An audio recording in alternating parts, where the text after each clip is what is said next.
Para sa ilan, pambihirang pagkakataon na makakita ng malalaking isda gaya ng pating sa ilalim ng karagatan.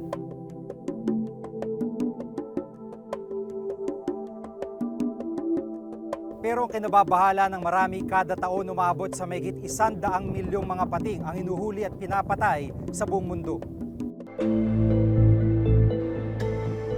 Mabagal at kakaunti, hindi sila hundreds of thousands mangitlog, hindi sila millions of eggs mangitlog. So very concerning na parang ginagamit natin siya as typical fisheries product. Dito sa Pilipinas, isa sa ipinagbabawal ng batas ay panghuhuli o pagpatay sa mga whale shark o butanding. Sa Cebu naman, may ordinansa na ipinagbabawal ang panghuhuli sa mga treasure sharks.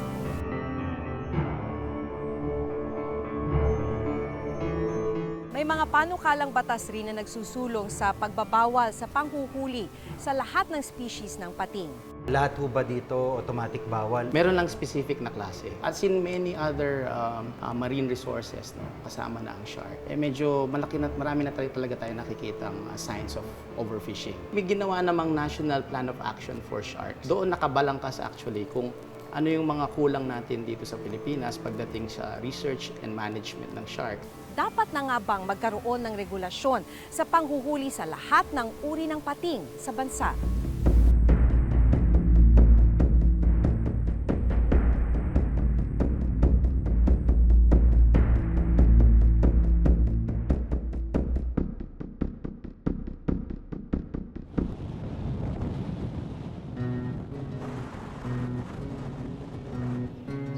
Dito sa bayan ng Mercedes sa Camarines Norte, panghuhuli ng malalaking isda gaya ng pating ang naging kabuhayan ng ilang residente.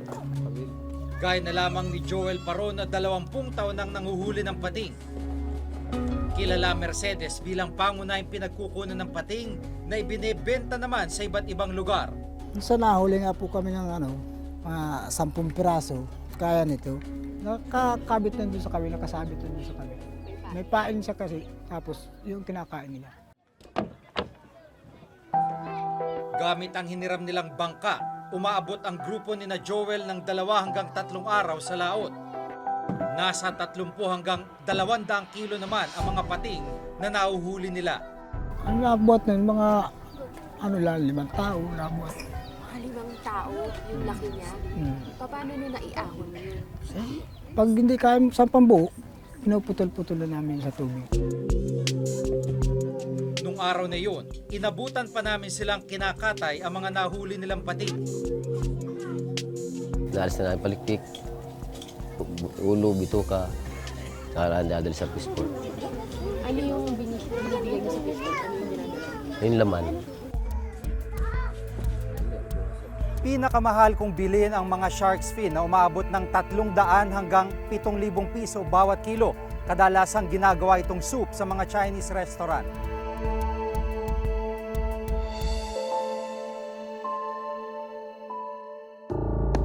Sa ibang lugar, maring tinututulan ang paraan ng pangingisda kung saan palikpik lang ang kinukuha sa pating at pagkatapos ay tinatapon ang katawan pabalik ng dagat. Unfortunately, karamihan ng pating, ang tingin natin ay shark fin. So ito ay puputulan ng fins at idadry at ibebenta. So unfortunately, pag pinutulan mo na ng limbs yung mga appendages yung pating, hindi na yung mabubuhay. Pero ang grupo ni na Joel natutong pagkakitaan ang lahat ng bahagi ng pating na ibebenta nila ang iba pang parte nito gaya ng balat, laman at maging ngipin. Sa pista, doon na namin tinitimbang yun. May broker man kasi kami. Sila lang bahala nun. Pagka natimbang na yun, tapos resibuhan kung nag-ilan lahat yun ang kikwento niya kung ilang binta. Ang Mercedes Fishport ang kilalang pinakamalaking bagsakan ng isda sa buong Camarines Norte. Halos 700 toneladang isda kada taon o 2 toneladang isda kada araw ang ibinabagsak dito. Nabutan pa namin ang ilang mamimili na dumarayo pa para bumili ng pating. Saan ba dinadala yan? Minsan sa Iriga, sa Nabua, sa sa pili, depende. Ay mga suki namin, mga magtitinda, nagre-retail sila. Sa mga palengke. Oo, sa palapalengke. Walang mga restaurant. Meron naman sa kanila na bumibili, lalo sa Naga. Tinuturing na delicacy ng ilang taga Bicol ang kinunot o pating na niluto sa gata. Sa warehouse na ito sa loob ng fishport, kadalasang inihahatid ni Joel ang mga nahuhuli nilang pating. Pag binigay nyo dito, nakahiwa na. Iwan na yun. Walang bito ka. Ito na, pag tirang wala na ito. Ito yung palikpit nila. Yun na yun. Kayo yung nagtanggal yan? Yung dineliver nyo kanina, ilang kilo? 4 na kilo yung pasok sa loob. Yung dalawa. Sa Ameldos lang yung dalawa na yun. Yung awang 5, 4 na kilo sa kauno. Ito yung 2 piraso.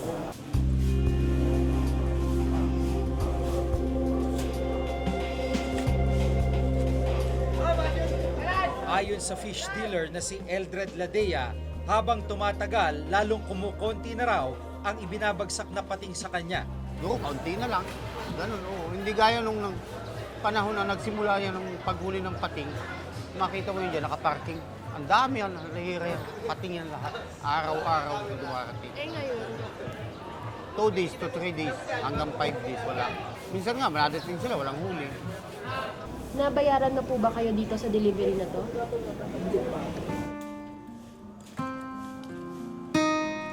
6,000 pisong inaasahang kita ni Joel sa shark's fin at laman ng pating. Pero dahil babayaran pa nila may-ari ng bangka at bibigyan ng parte ang mga kasama niyang nangisda, 1,500 pisong may uwi ni Joel para sa kanyang asawa at 5 anak. Pero kinabukasan pa niya ito makukuha. Dahil wala pang kita, nangutang muna ng pang-ulam ang mag-anak ni Joel. Bawa, sardinas, yung mga dilata. Minsan po may nabibili naman po dyan sa labasan na lutong ulam. Hindi para parehas. Kasi halimbawa, katulad nung tabi niyang una, 1.5 ang naparte niya. Bago nasundan na naman, 2 linggo. Bago nasundan. Yun. Kung hindi mo babadgetin talaga, makulang na yun. Kasi kung tutuusin yung 1.5 na yun, kulang na yun ang anak ko ay 3. Ay kung nandiyan pa yung 2 ko nagbabakasyon lang. Pinagkakasya na lang sa lahat ng gastusin.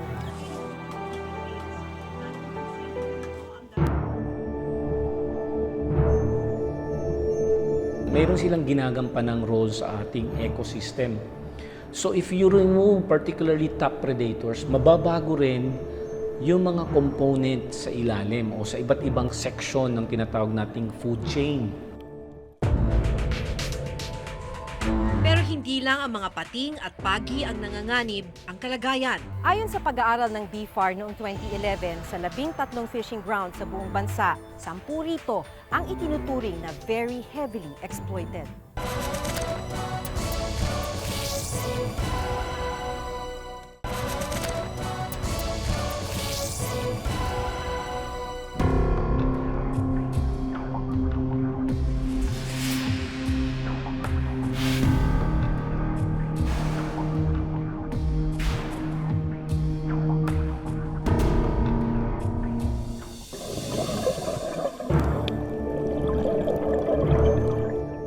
Dahil umabot sa mahigit 100 milyong pating ang kinakatay kada taon sa buong mundo.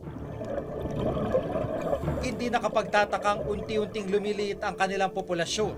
Kaya sa iba't ibang lugar ay may mga hakbang upang maproteksyonan at makonserba ang kanilang lahi. Mayroon silang ginagampanang role sa ating ecosystem. So if you remove particularly top predators, mababago rin yung mga component sa ilalim o sa iba't ibang section ng tinatawag nating food chain. Sa may 4 na rang species ng pating sa buong mundo, 150 ang matatagpuan dito sa Pilipinas.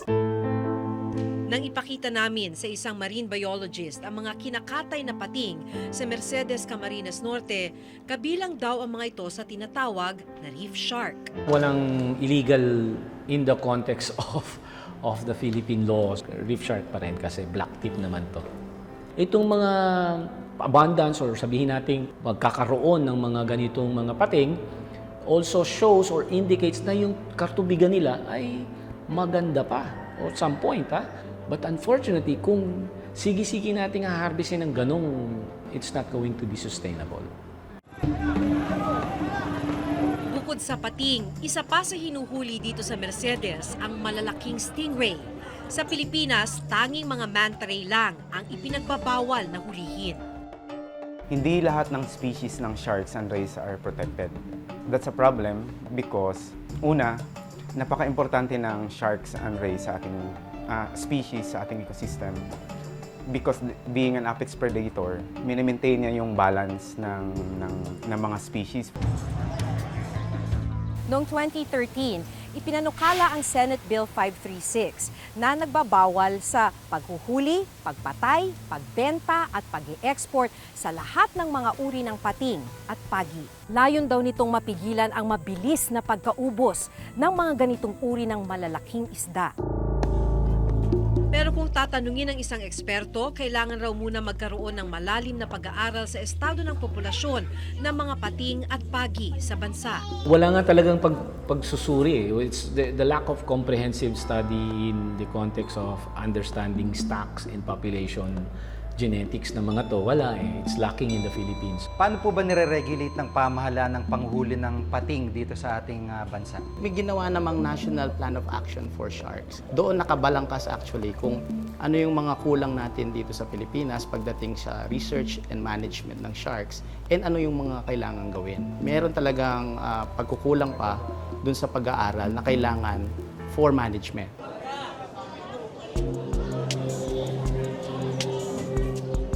Matapos mapag-aralan, mas makabubuti raw kung magkakaroon muna ng regulasyon sa panghuhuli ng mga pating na hindi naman kabilang sa mga vulnerable, endangered o threatened species.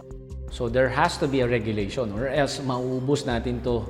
And then itong mga dapat nagpaparami, wala nang recruitment.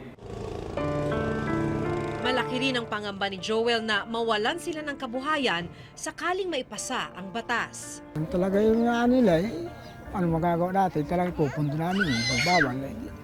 Kaysa naman huli namin, kung pagdating naman dito hulihin nila, ay ano pa man ibibenta namin. Katamtaman lang naman yung nahuli. Minsan nga, wala. Uwi ka talaga, luwang ka. Paano ang pagpabuhay mo sa pamilya kung minsan nauwi, wala.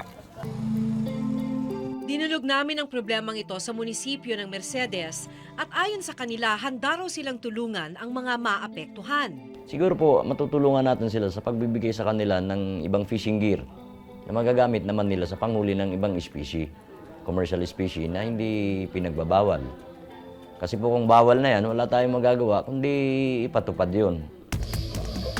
Nito lamang Lunes, nagpadala ng sulat ang United Nations Environment Program at Convention on International Trade in Endangered Species of Wild Fauna and Flora sa mga bansang kasama sa kasunduan kasama ang Pilipinas.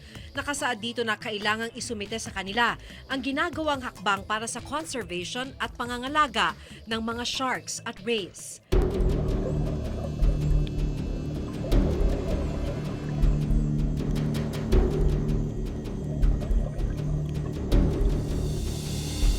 Pero hindi lang ang mga pating at pagi ang nanganganib ang kalagayan.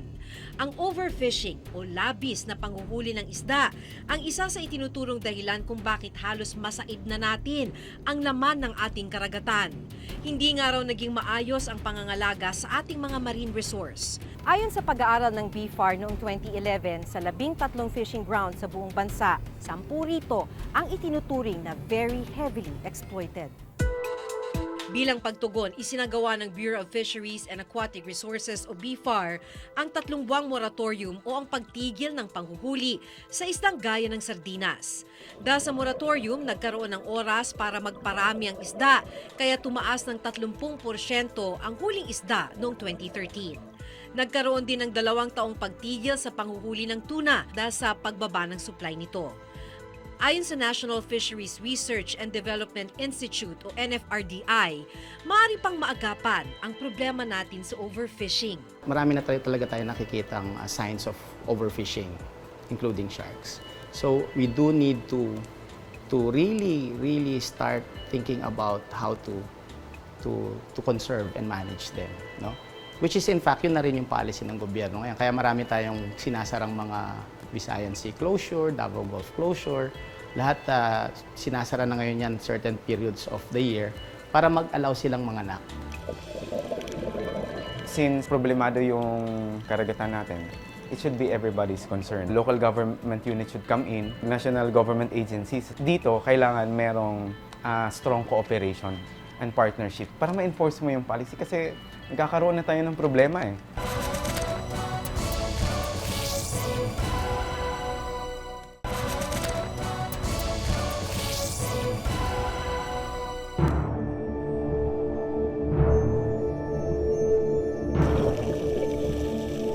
Mayaman ang karagatan ng Pilipinas. Pero hindi malayong unti-unting maubos ang yamang ito kung hindi gagawin ang tamang paraan upang manumbalik at muling makapagparami ang anumang lamang dagat na hinahango natin. Hanggang sa susunod na Webes, ako si Jig Manikad. Ako si Maki Pulido at ito ang nakatala sa aming Reporter's Notebook.